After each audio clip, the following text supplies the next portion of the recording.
There.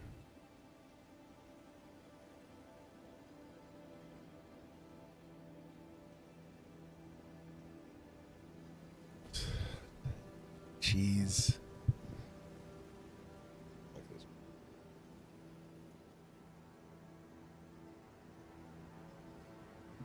Morning. Welcome to Manhood. Today we're going to be covering 1 Samuel chapter, 15? I think it's 15 today. Got the baby over here off to the side today, laying in a little bassinet thing. We'll see how well that works. I'm not sure how good it'll last, but we'll find out here in a minute. Oh. This.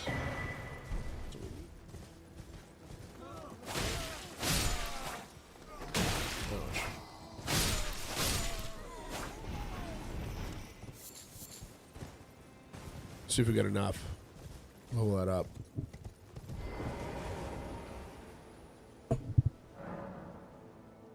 Oop.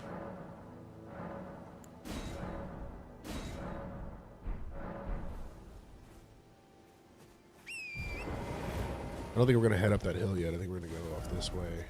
Get this.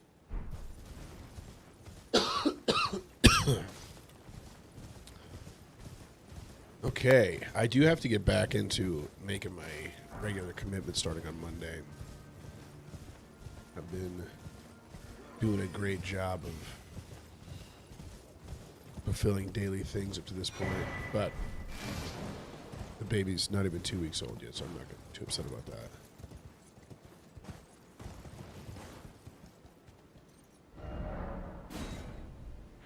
Let's see this.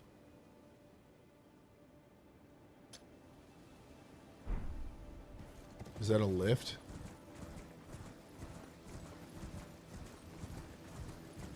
We're heading over there. We're going to find out.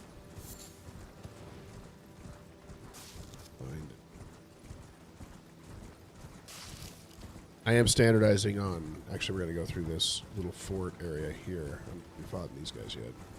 Foughten? I don't think we have fought these guys yet. I can speak English, mostly.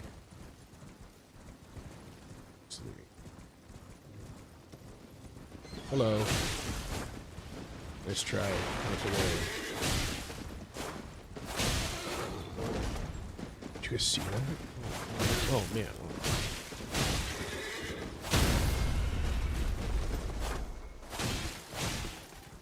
Hey, check this out. Watch this.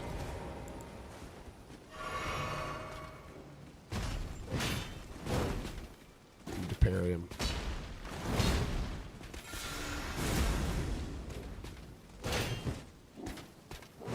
I feel like that should have parried. There we go.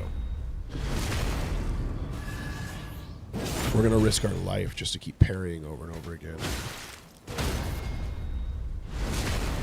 Every time. Every time. First strike. My goal is at one point to be able to make a nice, parry compilation. That'll never happen. But can make it look like I'm phenomenal at this game. Just walking over first try. See that every time.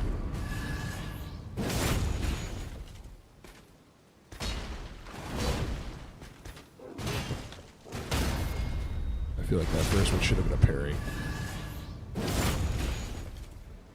Here we go. Every time. They're gonna regret coming over here.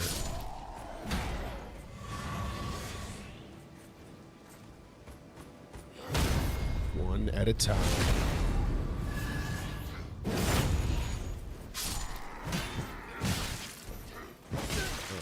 delayed. Hold on. Let's try again. We'll cut it right there. We'll cut the clip, and then we'll cut right to this point right here. Check it out. Like, first. No, wait. Hold on. And then we'll cut it right here. And then we'll go first try, like this. Like this. No, wait. Hold on. Like this. First hold on. Nope. What is he doing with his sword there? It's like a milk sword. Right, like this. First try. Hold on. No, wait. Okay, hold on. So then we cut to this part right here. Here we go. And then we'd be like, every time. First try. Like that. And it'd be like cool. It'd have like cool music behind it and stuff. Yeah, it'd be cool. Okay. Okay. Yesterday evening, this is really uninteresting story time. We had been given this, it's like I don't know, like one of those big like casserole pans to like with a freezer meal. Well, it's not shepherd's pie, a chicken pot pie. That's what it was. And so we're like, let's cook that. So at like 4:15, we put it in the oven. This will be great. We can cook it for, however long it takes, an hour and 45, 2 hours. Start eating at 6. And we kept checking it over and over again. And it never got cooked. It was still like frozen in the middle, two or so hours into cooking. So then we just gave up and went and reheated pizza that we had put in the freezer because we had been given so much pizza the last few days after having the baby. Great. Do you think you can parry this guy?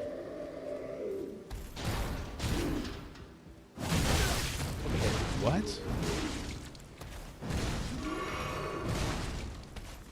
Is he a crazy one?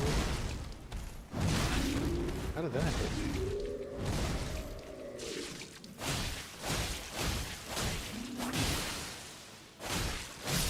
I don't even think he was a bad guy.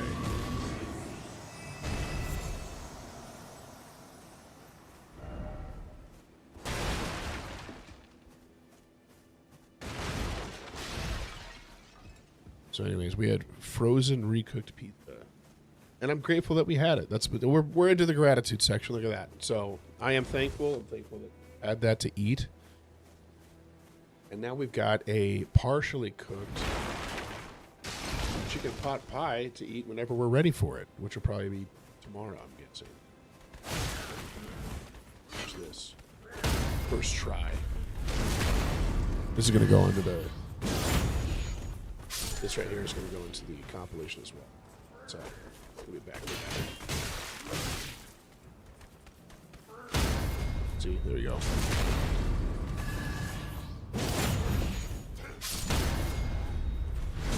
See, and if you don't see that, that would have looked really good together. Okay, don't do that. Swing at me. Every time.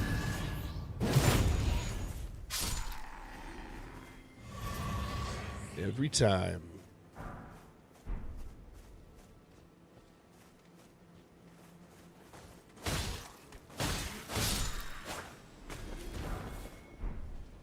This is the place I already was. Man, what a waste. Sorry, guys. I didn't.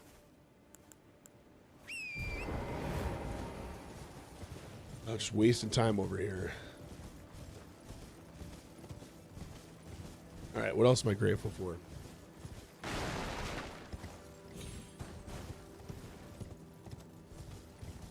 Here.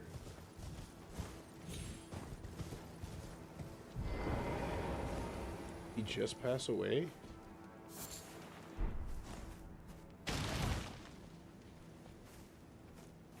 These guys.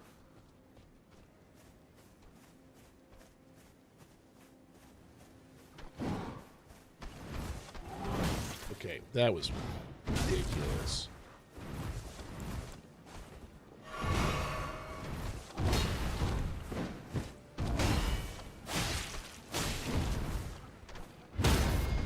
yeah, you can parry.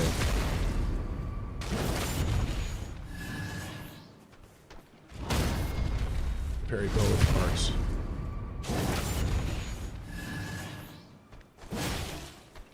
Oh, that was way too early.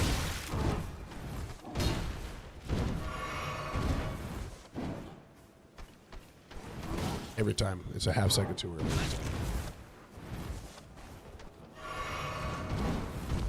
Here we go.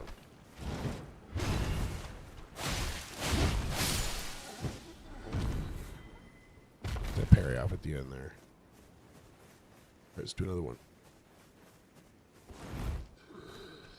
Get to it.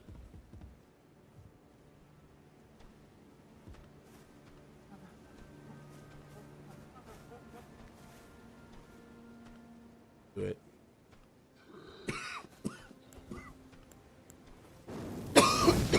Excuse me.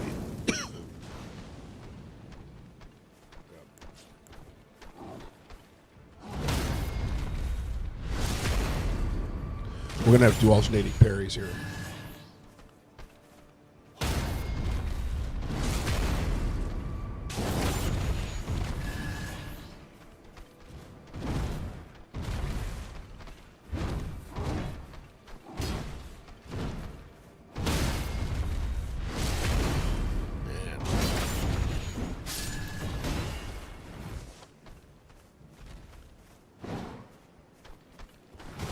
Every single time I roll a half second to really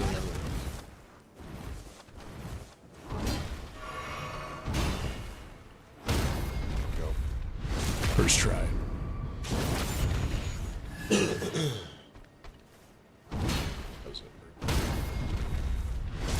All right, 1 Samuel 15. And Samuel said to Saul, "The Lord sent me to anoint you king." Ouch. Out. There we go. The Lord sent me to anoint you king over his people Israel. Now therefore listen to the words of the Lord. See that? I waited a little bit longer that time. Oh no, that's not good.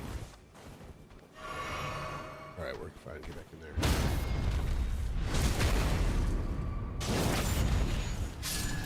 Alright, thus says the Lord of hosts, I have noted what Amalek did to Israel in opposing them on the way when they came up out of Egypt.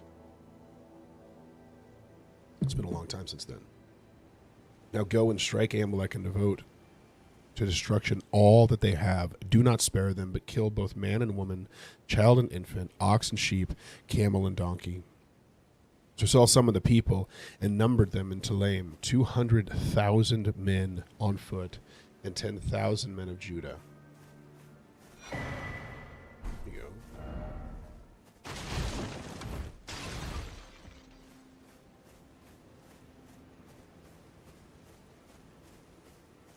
And Saul came to the city of Amalek and lay in wait in the valley. Then Saul said to the Kenites, Go, depart. Go down from among the Amalekites, lest I destroy you with them, for you showed kindness to all the people of Israel when they came up out of Egypt. So the Kenites departed from among the Amalekites, and Saul defeated the Amalekites from Havilah as far as Shur, which is east of Egypt, and took Agag, the king of the Amalekites, alive, and devoted to destruction all the people with the edge of the sword. Super interesting. Right away, we're seeing the same issue. Not actually listening to what God has said, but by fear of the people or desire to make the people proud of him, goes and does something else.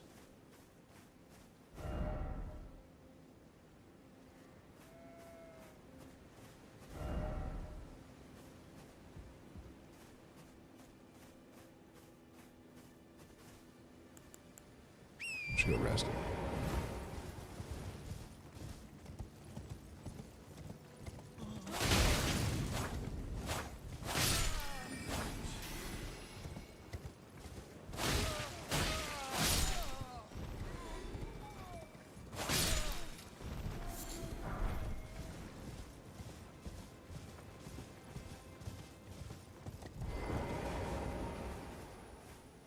We have enough to level up.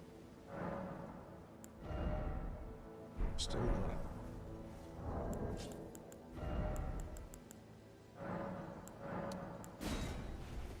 What does that give me?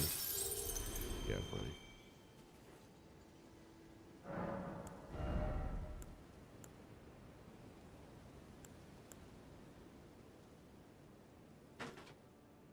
fell off the wall and scared me. Whoa. Baby girl's doing good. Everyone, no need to worry about her.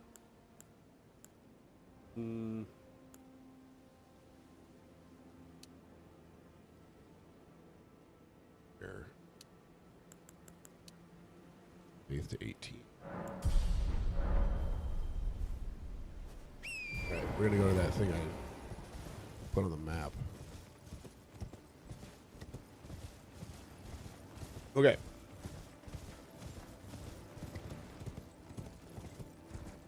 Okay, it says more here. But Saul and the people spared Agag and the best of the sheep and of the oxen and of the fattened calves and the lambs and all that was good, and would not utterly destroy them. All that was destroyed and worthless they devoted. All that was despised and worthless they devoted to destruction.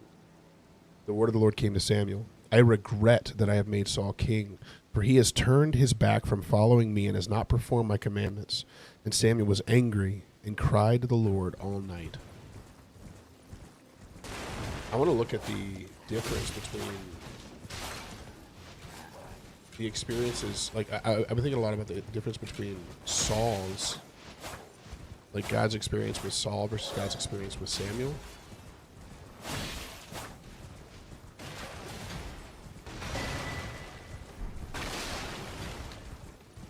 How do we get these guys to get out of the sky?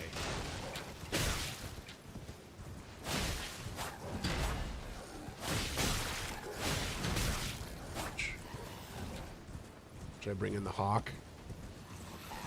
Let's do it. There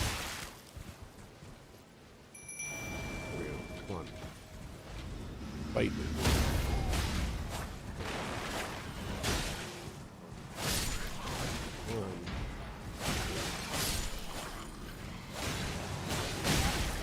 Ouch.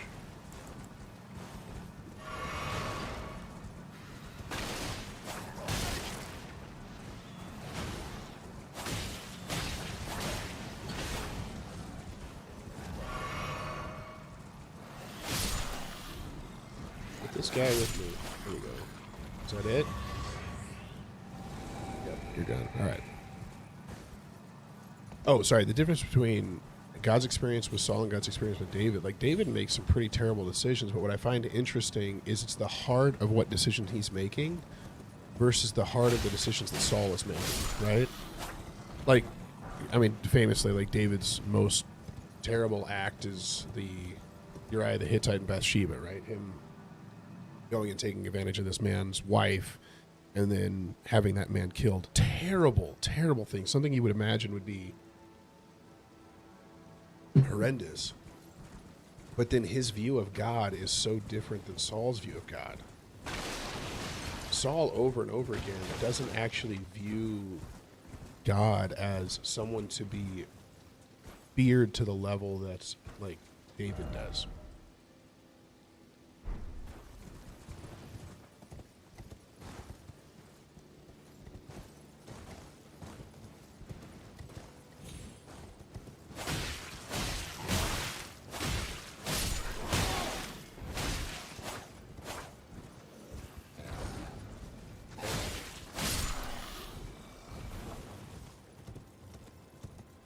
Looks like there's...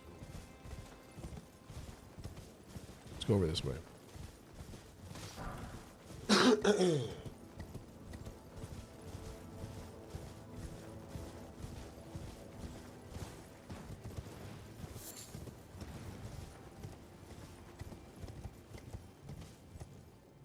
Okay, so Samuel rose early in the morning, early to meet Saul in the morning, and it was told to Samuel, Saul came to Carmel, and behold, he set up a monument to himself.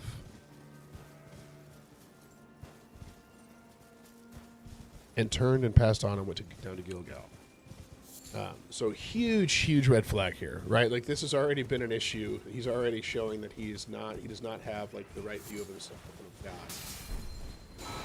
And now we're seeing him literally set up towers to himself for worship, right? Monuments to himself.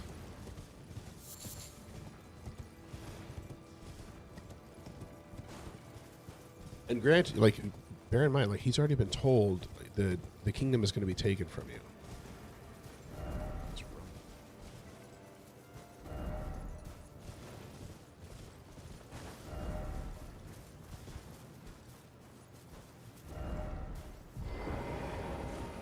Let's do it.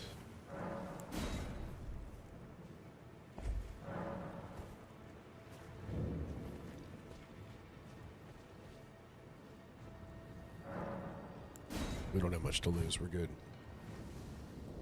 And Samuel came to Saul, and Saul said to him, Blessed are you, O to the Lord.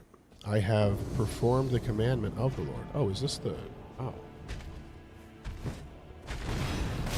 Ouch. Okay, that did not go well. I don't know how it's going to work trying to parry this guy. It's all right. We're all right.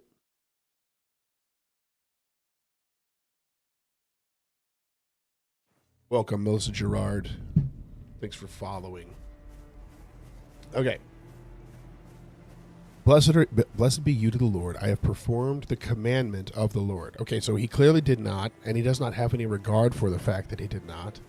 And he's even claiming that he did, and then setting up a monument for himself. It's chaotic stuff here.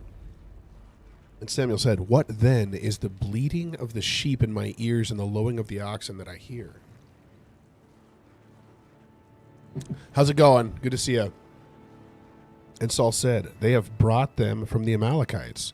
For the people spared the best of the sheep and of the oxen to sacrifice to the Lord your God, and the rest we have devoted to destruction.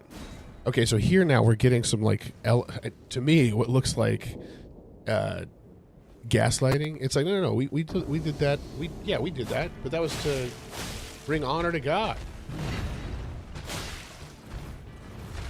What a delay. Oh my goodness, he does a lot of damage.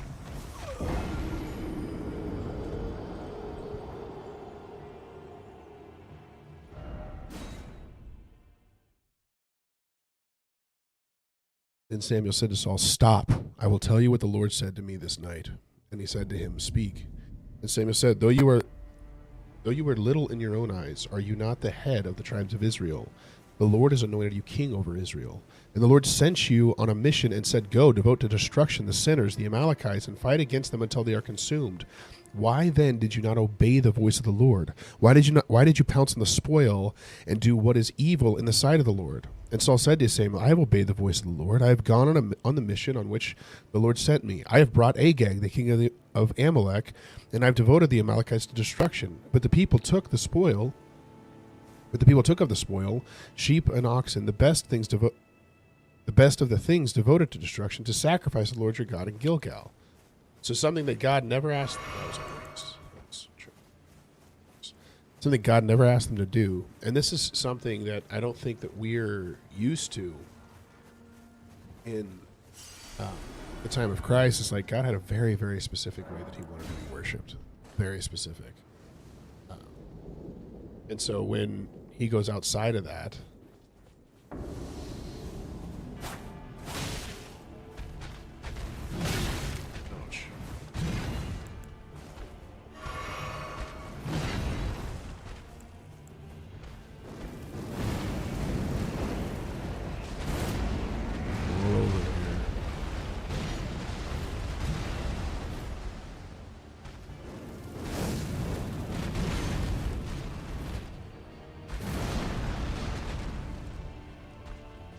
see him not.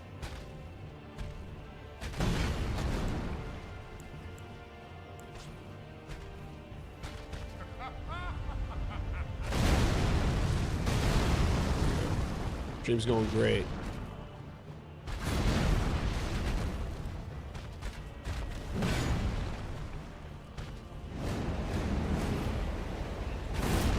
Roll in here.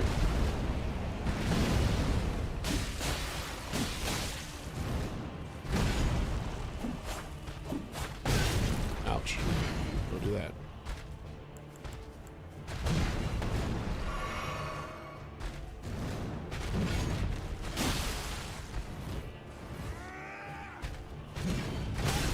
What a reach.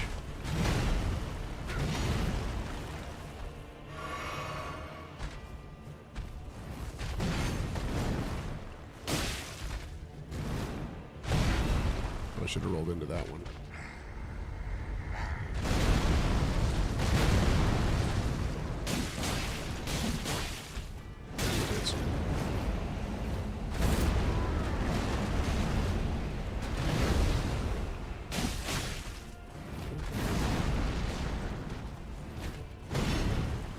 I gotta roll into those things.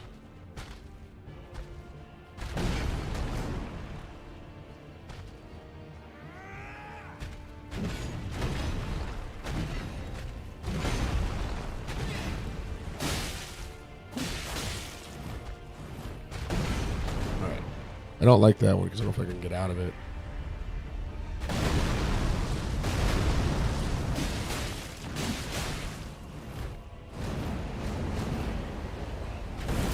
Here we go.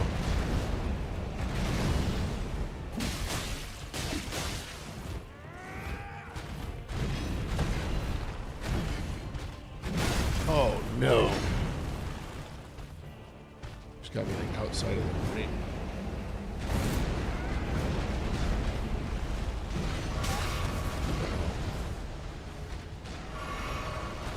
I'm not doing enough damage on this guy. Okay, that was terrible.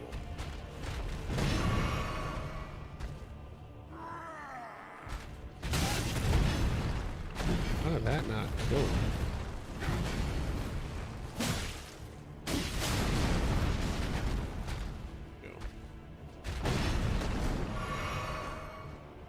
We're figuring out the path, though.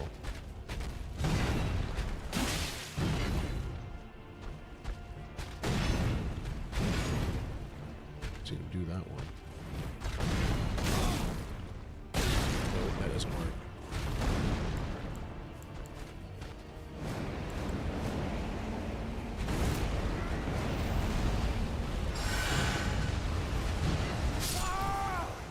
Okay, that was it. All right. Okay. So,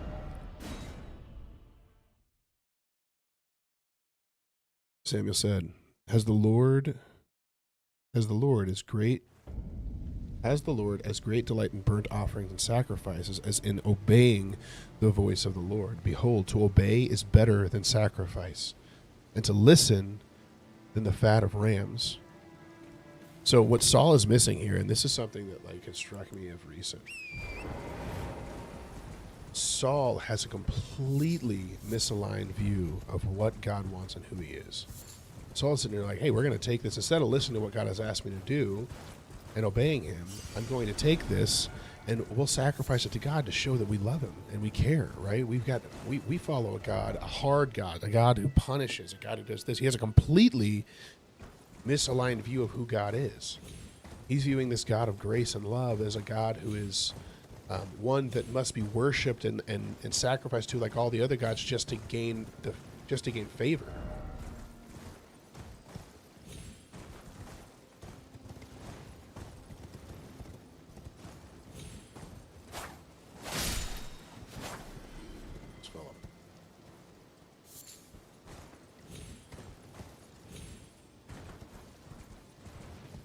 And God, the thing that we need to realize and remember is that God did not want sacrifice. Sacrifice is only around because we've put ourselves in a position of being unable to approach him because death must be had for the sins that we have done. So by Saul, quote unquote, obeying God and then gathering the best of the oxen and the sheep, even if the heart was to sacrifice them, what essentially he has said is, I view you as a God who cares more about blind sacrifice than about me actually obeying you, right? Like essentially, I'm gathering these things for a sin that has not been committed. I'm committing a sin to sacrifice to you something for a sin that has not yet been committed. So I'm making these necessary when they're not necessary.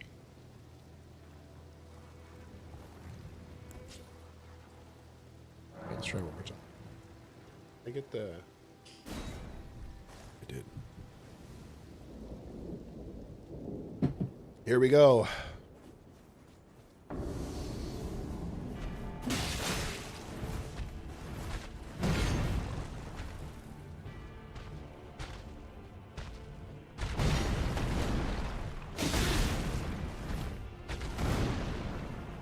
That's not good. Come here, brother. 2. He doesn't always do the second half of that.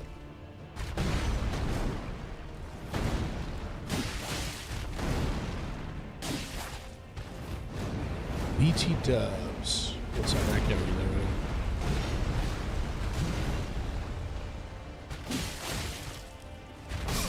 Oh, come on. Oh, I get asked that like every couple days. I appreciate the offer. I'm good. I like all my stuff being subpar. Rebellion is as the sin of divination, and presumption is as iniquity and idolatry, because you have rejected the word of the Lord. He has also rejected you from being king. Saul said to Samuel, I have sinned, for I have transgressed the commandment of the Lord and your words, because I feared the people and obeyed their voice. So even he understands what he's doing.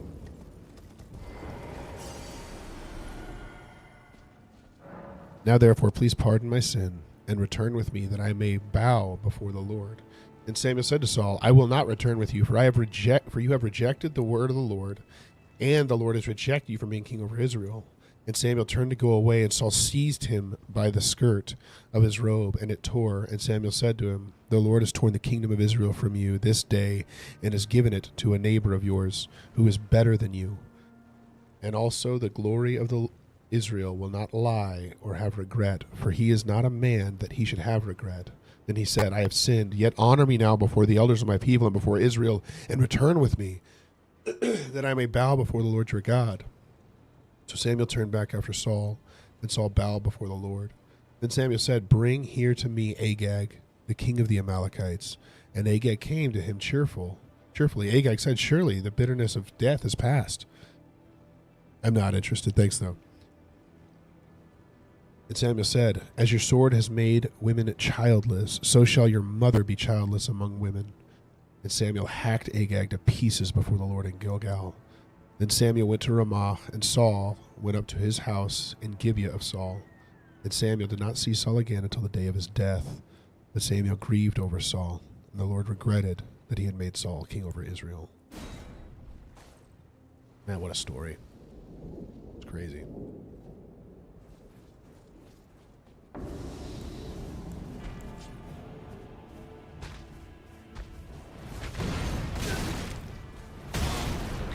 All right. When I'm close, when he does that stuff.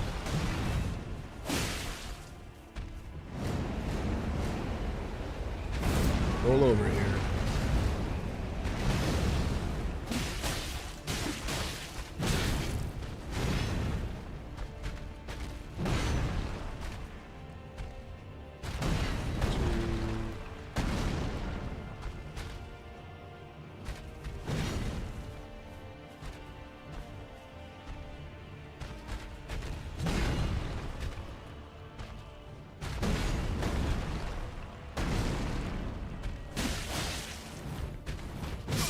Nope, didn't do it.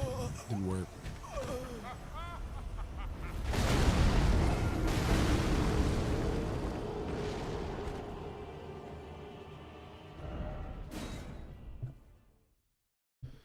I don't have the wherewithal for this fight right now.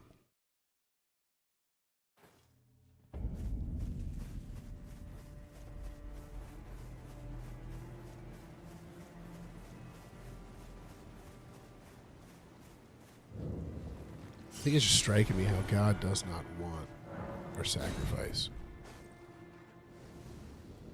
We're not pleasing God by giving him our sacrifice. We're giving him our sacrifice because we have not pleased him.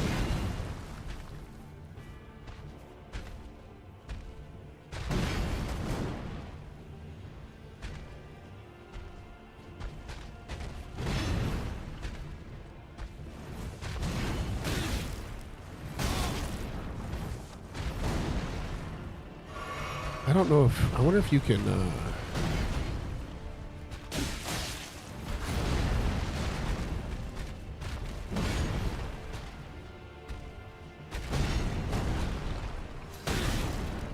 tried to. Oh, I don't have the.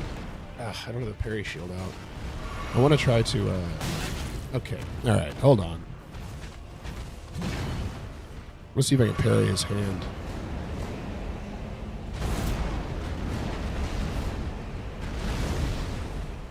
Oh, I can't. I can't lift your hands now.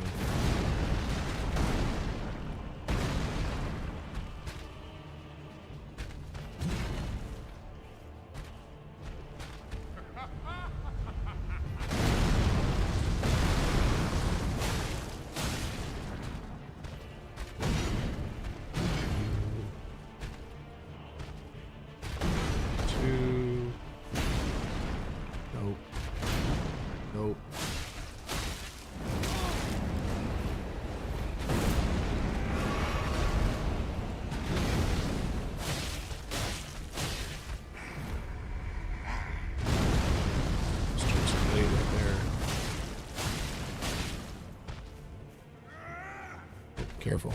Oh, that's a long reach. Okay, that did not work out at all.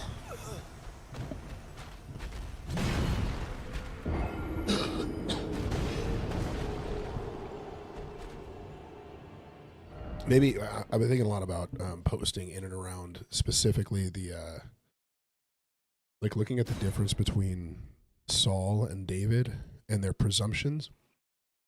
If you look at the presumptions of God on David's part throughout his life, it's actually very reminiscent of Jonathan's. As you see Jonathan, like in the last chapter, we were talking about Jonathan, like presuming, hey, the Lord is with us, presuming that the Lord is going to protect his people, that he's going to be with, he's going to deliver them into our hands. And then you look at the presumptions of Saul, it's like, hey, the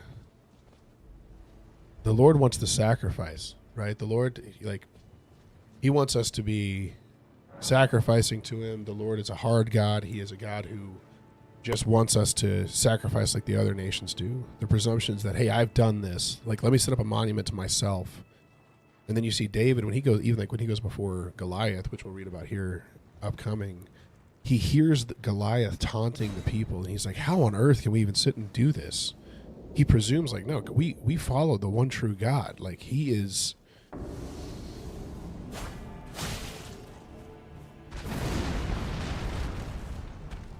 He shouldn't be saying this to us.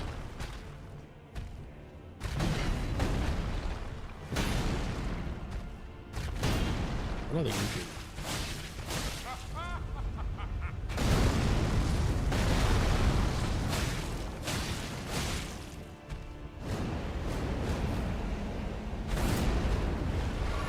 Oh, I didn't realize he was pulling that one out. It looks so similar.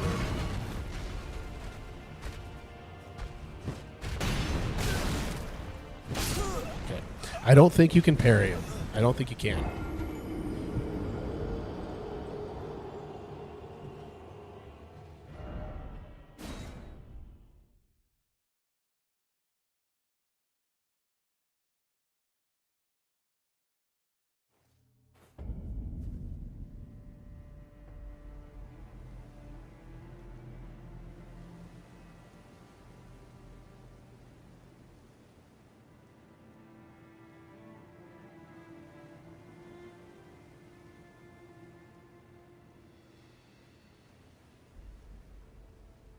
You can.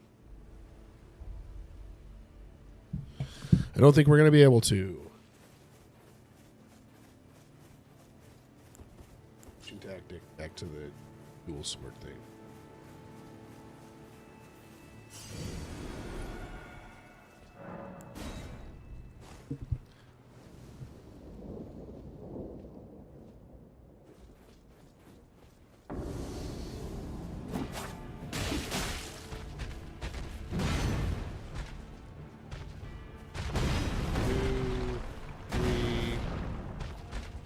Do the arm thing. Ouch, dude. I can't even.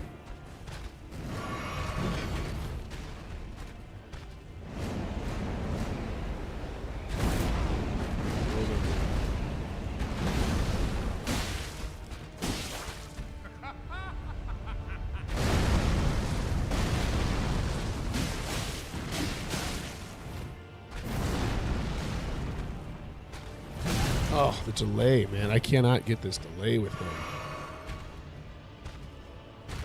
Stay close enough to where he fall. Nope, he didn't follow it.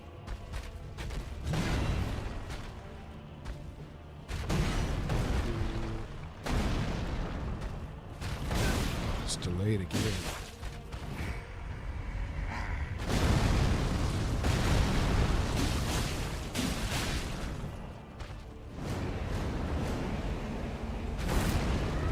Elden here.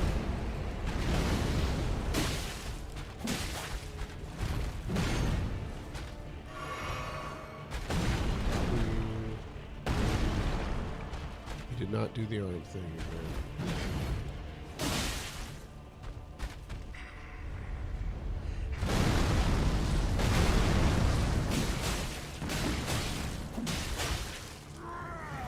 Uh-oh.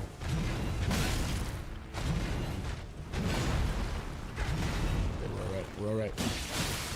Hey, we got bleed off. That's the first time. Okay, I rolled. Man. So I think the real issue, if I'm looking at the difference between what God ended up doing with Saul and what God ended up doing with David, which we haven't gotten to David yet, but I'm ahead on this on my mind, it's just an issue of faith. And I know that's like, I don't know if that seems silly and like simple, but it literally is, one is a man of faith and one is a man of fear. And it's showing this dichotomy between the two. One looks as though he should be the king, right? It talks at the beginning about how handsome Saul was, how he was a head taller than everybody else, how on the outside he looked like exactly what they all needed. But on the inside, the man was a cowering person. He's hiding among the baggage at the beginning of his life. And he fears the people.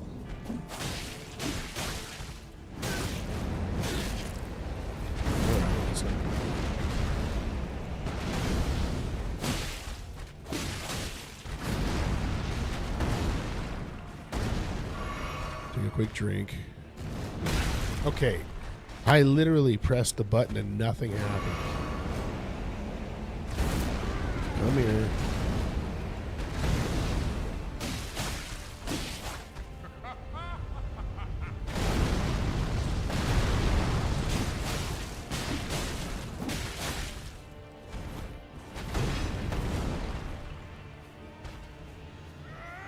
Hate this part.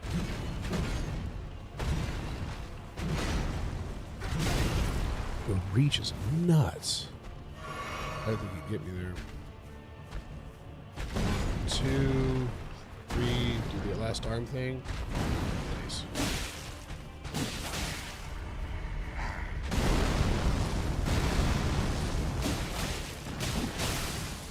Gotta bleed. Give me a jump.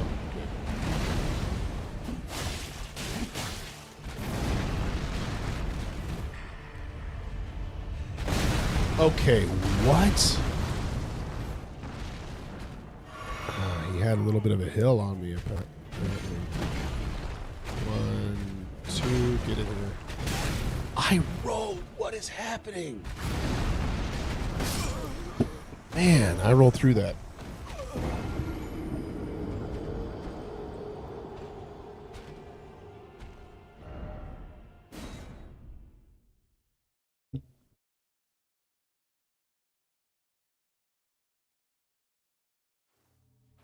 All right, I gotta peace out.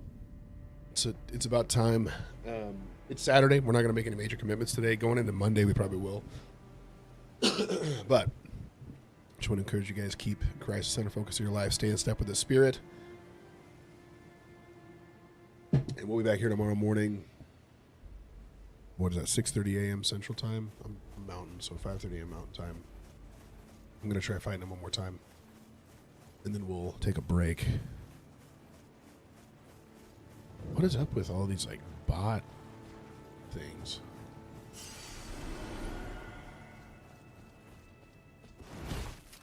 Seems like with how consistent the exact wording on all of them were, they could just, like, mass ban all of it at once. You know what I mean? They all say literally the exact same phrasing. You just ban those. I guess I could ban them too.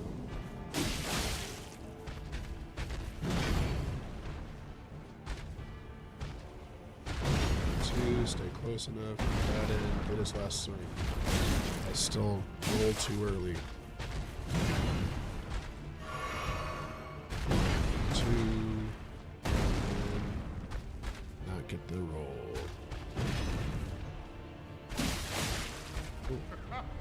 Oh, downhill. Wow. That completely hit me. Yep, I'm giving up. All right, I got to give some more thought to this whole like dichotomy of Saul and David, though. I think I'm going to post on it. All right, peace out. You guys have a good day. We will see you tomorrow morning. And yeah, bye.